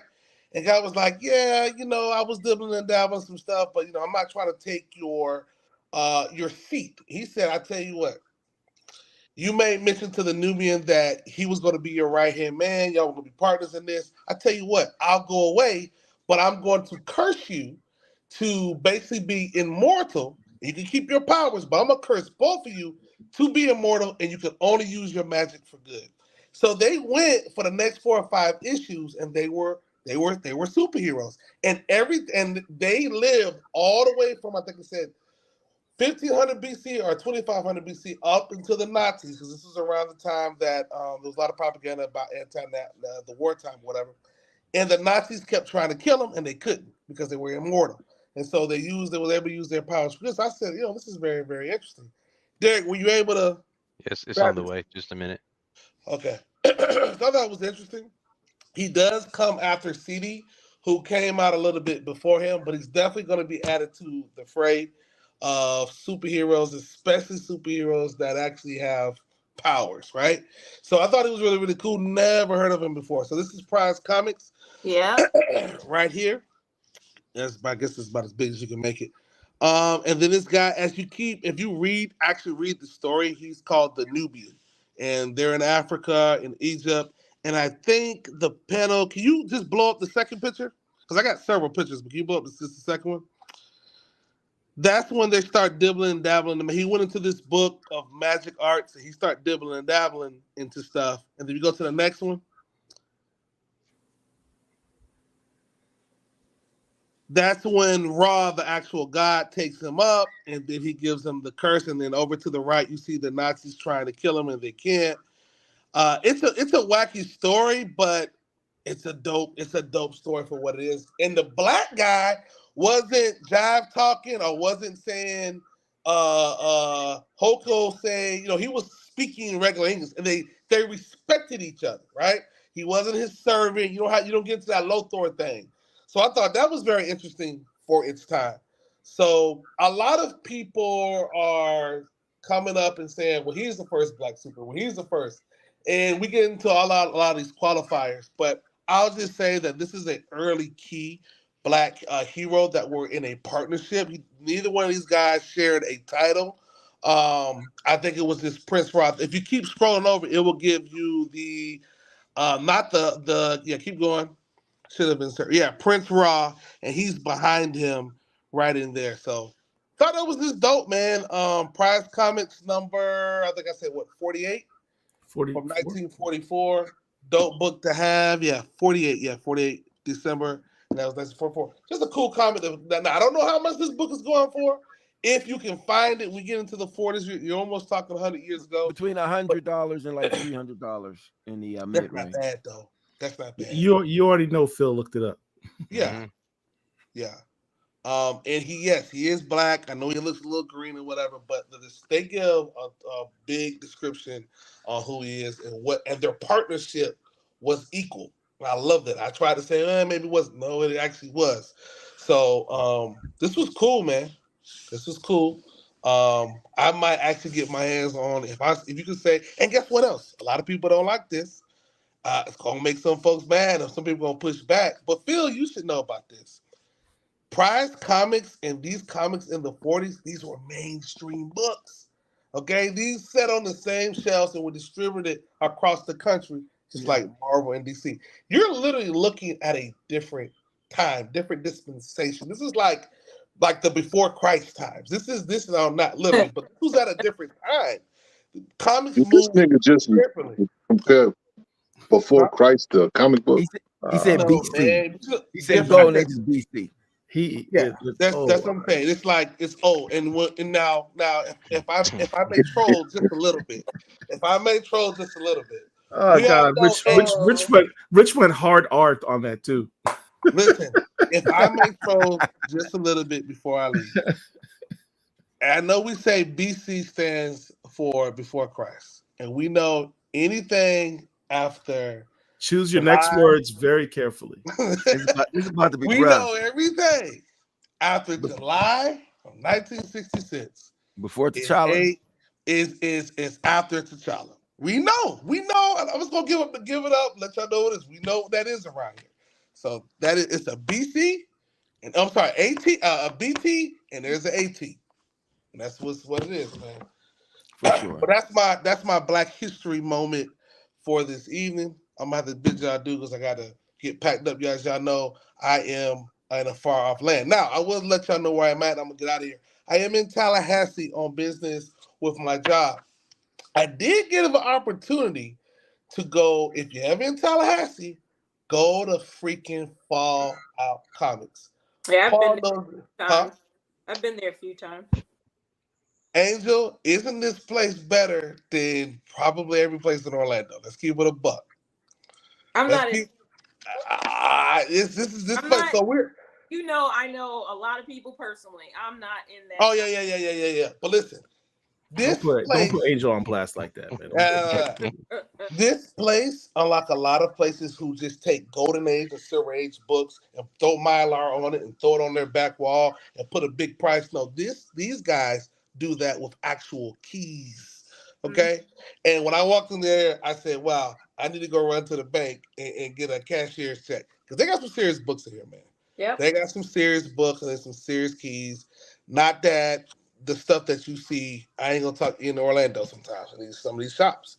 That looks like they've been sitting out in the sun. They take a big. It's a huge shop too, mind you, and they take care of they shop. The books are actually organized. They got tons, and they're actually organized. So love their You say it's shop. called Fallout Comics Fallout Comics in Tallahassee. in Tallahassee, not in Dallas, but in Tallahassee, Florida. Not in Dallas. I just Not want in to Dallas, add Florida. why they are so pristine like that. In Tallahassee, undercover, a lot of elected officials are comic collectors. So a lot of acquaintances and friends of mine will go in and pick up after they've already ordered certain things, and it's not small price tag. So that shop is doing well because the leaders of our state shop there. We're not going to mention their names though. No. Interesting. I can't name their names. All right. Well, the troll has spoken for the night. I'm out of here, man. Y'all be good. Y'all can have the floor. And please, wait, before I go, please zoom into Richard. One last time for me, please. Just zoom into Richard. What can't you leave Richard? Richard look like, can we please move on with the show? Can we please move on? He's here so I don't get fined. All right, I'm out. All right.